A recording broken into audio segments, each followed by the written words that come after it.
নমস্কার বন্ধুরা, সুজাতা ভিলেজ কুকিংয়ে আপনাদের অসংখ্য অসংখ্য ধন্যবাদ জানাই। মসুর ডালের মধ্যে সুজি দিয়ে আজ আমি আপনাদের দারুণ মজার একটি স্ন্যাক্সের রেসিপি শেয়ার করব। বাচ্চাদের টিফিনের জন্য এবং গরম গরম চায়ের সাথে ইভিনিংয়ে আপনারা খেতে পারবেন, খেতে পুরো দুর্দান্ত হয়। তো আপনি যদি আমার চ্যানেলের নতুন বন্ধু হয়ে থাকেন, অবশ্যই চ্যানেলটিকে লাইক শেয়ার ও সাবস্ক্রাইব করে নেওয়ার অনুরোধ থাকলো।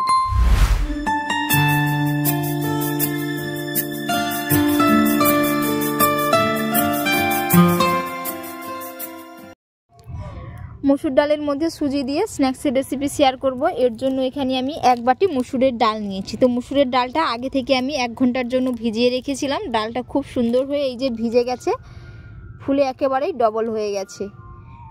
তো সাথে আমি নিয়েছি 2 টুকরো আদা, সাথে 4টে কাঁচা লঙ্কা নিয়েছি। তো এগুলো মিক্সার গ্রাইন্ডারে খুব ভালো করে পেস্ট করে নেব। মিক্সির একটি জার নিয়েছি। তো এর মধ্যে আমি মসুরের ডালটা দিয়ে দিচ্ছি।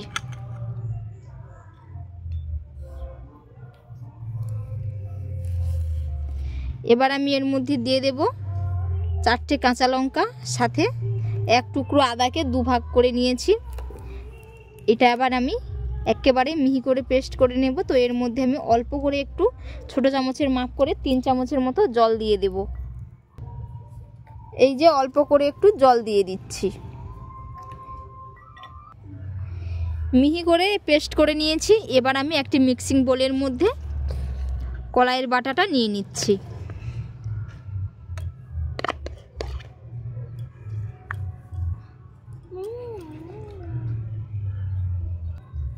তো এবার আমি এর মধ্যে দিয়ে দিচ্ছি 1/2 কাপ সুজি।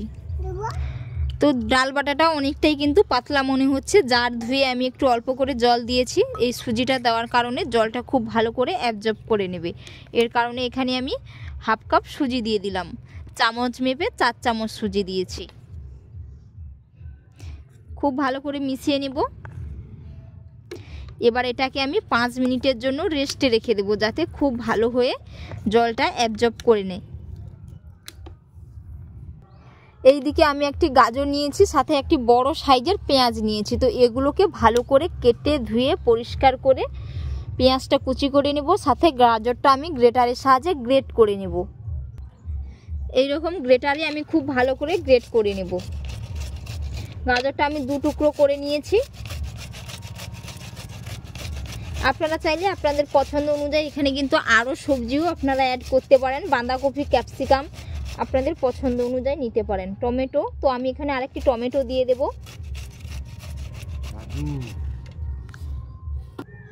গাজরটা খুব সুন্দর করে গ্রেট করে নিয়েছি। এবার আমি পেঁয়াজ আর টমেটোটা কুচি করে নেব। তো বন্ধুরা, আপনারা কে কোথা থেকে রেসিপিটি দেখছেন অবশ্যই কমেন্ট করে জানাবেন, এবং আজকের রেসিপি যদি আপনাদের ভালো লেগে থাকে অবশ্যই একটি লাইক করে দেবেন। তো এই দিকেও জলটা খুব ভালো হয়ে কিন্তু অ্যাবজর্ব হয়ে গেছে। এবার আমি এর মধ্যে দিয়ে দিচ্ছি পেঁয়াজের কুচি। এবার দিয়ে দেব গ্রেট করে রাখা গাজর। এবার দিয়ে দেব টমেটো কুচি, পরিমাণ মতো হলুদের গুঁড়ো, 1/2 চামচ জিরের গুঁড়ো, 1/2 চামচ ধনের গুঁড়ো, 1 চুটকি হিং দিয়ে দিচ্ছি, 1/2 চামচ গোটা জিরে, পরিমাণ মতো লবণ দিয়ে দিচ্ছি, 1/2 চামচ পাতিলেবুর রস দিয়ে দিলাম। 1 চামচ পাতিলেবুর রস দিয়েছি। এবার আমি সমস্ত উপকরণগুলো একসাথে ভালো করে মিশিয়ে নেব। ভালো করে সমস্ত উপকরণগুলো একসাথে মিশিয়ে নেব। আর দেখতেই পাচ্ছেন জলটা কিন্তু পুরো একেবারেই শুষে নিয়েছে। আর বন্ধুরা, হাতের কাছে যদি আপনাদের ধনেপাতা থাকে অবশ্যই আপনারা ধনেপাতা অ্যাড করতে পারেন, কিংবা আপনারা এখানে কারি পাতাও দিতে পারেন। আপনাদের পছন্দ অনুযায়ী আপনারা দিতে পারেন। খুব ভালো করে মিশিয়ে নিয়েছি। এবার আমি কড়াইতে তেল দিয়ে এগুলো ভেজে নেব। উনুন জ্বেলে নিয়েছি। এবার আমি কড়াই বসিয়ে দেব। স্ন্যাক্সগুলো ভাজার জন্য কড়াইয়ের মধ্যে আমি এখানে সাদা তেল দিয়ে দিচ্ছি। একেবারেই অল্প করে, অল্প তেলেই কিন্তু ভেজে নেব। এইদিকে কড়াইয়ের মধ্যে তেলটা আমি গরম করে নিয়েছি। এবার আমি এইরকম বড়ার মতো করে দিয়ে দেব ডালের বাটা।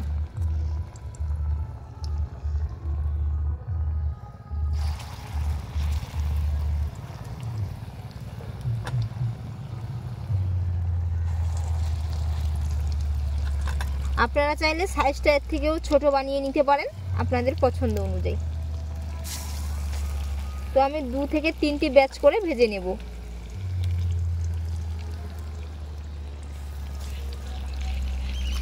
আর বন্ধুরা চুলার ফ্লেমটাকে আমি একেবারেই লো টু মিডিয়ামে রেখে ভেজে নেব। তো এবার আমি এক পিঠ উল্টে নেব।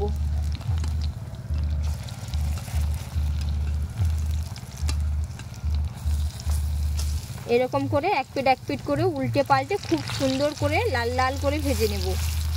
খেতে পুরো দুর্দান্ত হয়। আপনারা কিন্তু বাড়িতে অবশ্যই একবার এইরকম ভাবে বানিয়ে দেখতে পারেন।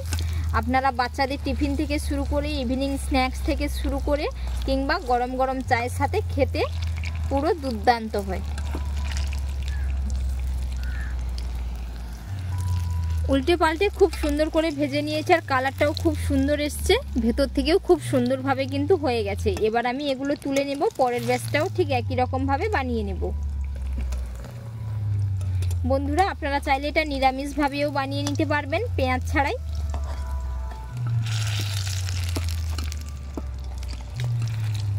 এরকম একটু খুন্তি দিয়ে চেপে চেপে নিচ্ছি যাতে ভিতরে না কাঁচা থাকে। পরের ব্যাচটাও ঠিক একই রকমভাবে ভেজে নিচ্ছি। একেবারেই অল্প তেল দিয়ে কিন্তু আমি সমস্তগুলো খুব সুন্দর করে ভেজে নিয়েছি। এবার আমি এগুলোও তুলে নিব। আর কত সুন্দর হয়েছে বন্ধুরা, দেখতেই পাচ্ছেন কালারটাও কিন্তু খুবই সুন্দর চলে এসছে। সমস্তগুলো বানিয়ে নিয়েছি আর কত সুন্দর হয়েছে দেখে নিশ্চয়ই বুঝতে পেরেছেন, এবং ভেতর থেকেও কিন্তু খুব সুন্দরভাবে হয়ে গেছে এই যে। তো বন্ধুরা আজকের রেসিপি আপনাদের কেমন লাগলো অবশ্যই আপনারা কমেন্ট করে জানাবেন, এবং বাড়িতে অবশ্যই একবার এইরকমভাবে বানিয়ে খাবেন, খেতে পুরো দুর্দান্ত হয়। আর এতক্ষণ পুরো রেসিপি দেখার জন্য আপনাদের অসংখ্য অসংখ্য ধন্যবাদ থাকলো। আপনাদের সাথে নেক্সট অন্য একটি রেসিপিতে দেখা হচ্ছে। ভালো থাকবেন, সুস্থ থাকবেন, ধন্যবাদ।